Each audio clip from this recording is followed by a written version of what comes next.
हे आहेत उपवासाचे कटलेट किंवा नगेट्स।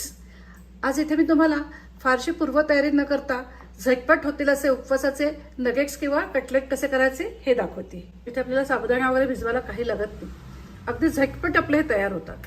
हे अजिबात तेलकट होत नाहीत। हे बघा किती कुरकुरीत झालेत बघा। तुम्हाला मी एक तोडून दाखवते। हा किती छान झाले बघा। हे आपण स्टफ केलेले आहेत। ह्याच्यामध्ये आपण काजू बेदाणे असे स्टफ केलेले आहेत। खाताना मध्येच बेदाण्याची गोड चव खूप छान लागते।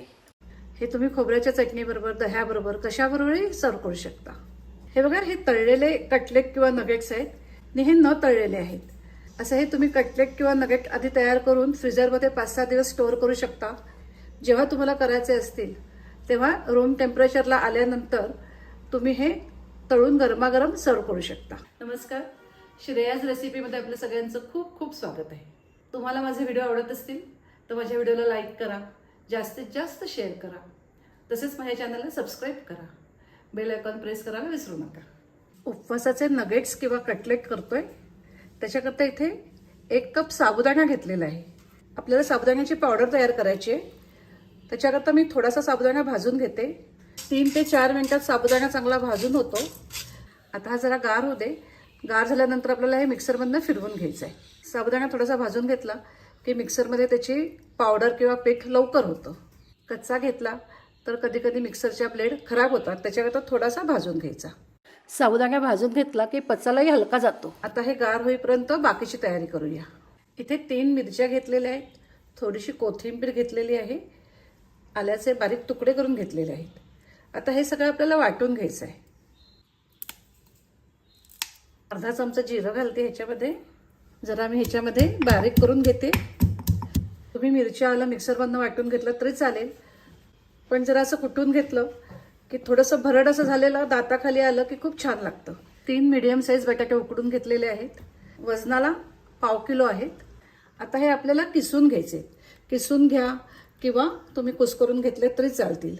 बटाटे घेताना 1 दिवस आधी उकडून फ्रीजमध्ये ठेवून गार करून घ्या, त्यामुळे आपले हे कटलेट तेलकट होत नाहीत।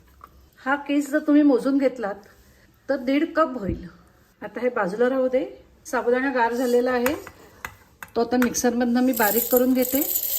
30 सेकंदामध्ये आपली छान अशी पावडर तयार झालेली आहे। आपल्याला अगदी फाईन सुद्धा नकोय। आता कटलेट करता गोळा कालूया। ह्याच्यामध्ये मिरची आलं जे वाटून घेतलं होतं ते घालतेय। अर्धा कप शेंगदाण्याचं कूट घालतेय। हे शेंगदाणे भाजून केलेलं आहे। हे साबुदाण्याचं पीठ मिक्स करूया। चवीचं मीठ घालूया आणि आता ह्याचा छान गोळा तयार करूया। इथे आपल्याला पाण्याचा हात वगैरे काही लावायचा नाहीये। बटाटा ओलसर असतो त्याच्यातच हे कालवायचं। चांगलं हाताने मळून हे एकजीव करायचं आहे। आता अगदी शेवटी लागला तर थोडासा पाण्याचा हात लावायचा आहे। हे बघा, लागला तरच, नाहीतर लावू नका शक्यतो। तुम्हाला आधी बटाटे उकडून ठेवायला जमले नाहीत तर तुम्ही ताजे उकडून जरी वापरले तरी चालतील, पण ते थोडेसे गार होऊन द्यायचे। एकदम गरम नका घेऊ। हे बघा आपला गोळा कालून तयार झालेला आहे। आता ह्याचे आपल्याला लहान कटलेट तयार करायचे। हाताला जरा तूप लावून घ्यायचं। तुपाचा हात लावा किंवा पाण्याचा हात लावला तरी चालेल। तुम्हाला ज्या शेपमध्ये करायचे त्या शेपमध्ये करा, चपटे करा किंवा अशा ओव्हल शेपमध्ये करा। लहानच करा, त्यामुळे तळाला तेल कमी लागतं। तेल तूप जे वापराल ते कमी लागतं। हातावर अगदी असं प्रेस करून घ्यायचं, दाबून घ्यायचं असं। हे तुम्ही स्टफ पण करू शकता। आता मी तुम्हाला एक स्टफ करून दाखवते। ह्याच्यात काजूने बेदाणा घालते असा स्टफ करूया। असं आता मी सगळे करून घेते, स्टफ करून घेते। करताना सुद्धा हातावर चांगलं असं मळून घ्यायचं, म्हणजे क्रॅक जात नाहीत। हे बघा इतकं छान झालंय आपलं पीठ की हाताला काही लागत नाहीये। असं झालं पाहिजे। सगळं साबुदाण्याचं पीठ एका वेळी घालू नका, लागेल तसं घाला। आधी करून घ्यायचे, नंतर पुन्हा त्याला हाताने एकदा शेप द्यायचा। आता सगळे झाल्यावर दाखवते। हे बघा, हे असे आपले नगेट किंवा कटलेट तयार झालेले आहेत। मी तुम्हाला मगाशी सांगितलंच आहे, हे असे करून फ्रीजरमध्ये ठेवून द्यायचे की अगदी 5-6 दिवस चांगले राहतात। मी सुद्धा आत्ता हे सगळे तळत नाही आहे, त्यातले थोडेसेच तळते, ती बाकीचे सगळे फ्रीझरमध्ये ठेवून देते. झिपलॉकच्या बॅगमध्ये किंवा एअरटाईट कंटेनरमध्ये ठेवून द्यायचे. तर आता मी हे तळून घेते. हे गरमागरमच जास्त छान लागतात. तेल चांगलं तापवून घ्यायचं. तळत्यांच्या आधीसुद्धा हातावर जरा असं प्रेस करून घ्यायचं. मी थोडेसे चपटे करायचे असे. आता तळून घेऊया. आधी एक तळून घेते, मग बाकीचे तळते. असं थोडं तेल उडवायचं त्याच्यावर. नाही तो छान गोल असा फिरतोय बघा. हे खाली बसत नाहीत, चिकटत नाहीत. एकदा तेल चांगलं तापवून घ्यायचं.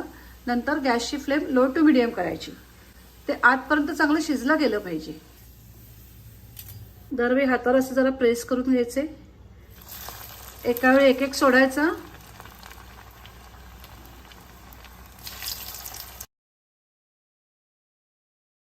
तेल उडवत राहायचं. हे अजिबात तेल पित नाही, ऑइली होत नाहीत. असं छान सोनेरी रंगावर तळून घ्यायचे. किती सुंदर रंग आलाय बघा. आता मला जेवढे हवेत तेवढे मी तळून घेते. हे बघा, कटलेट तळून झालेले आहेत. एकदम हलके झालेत.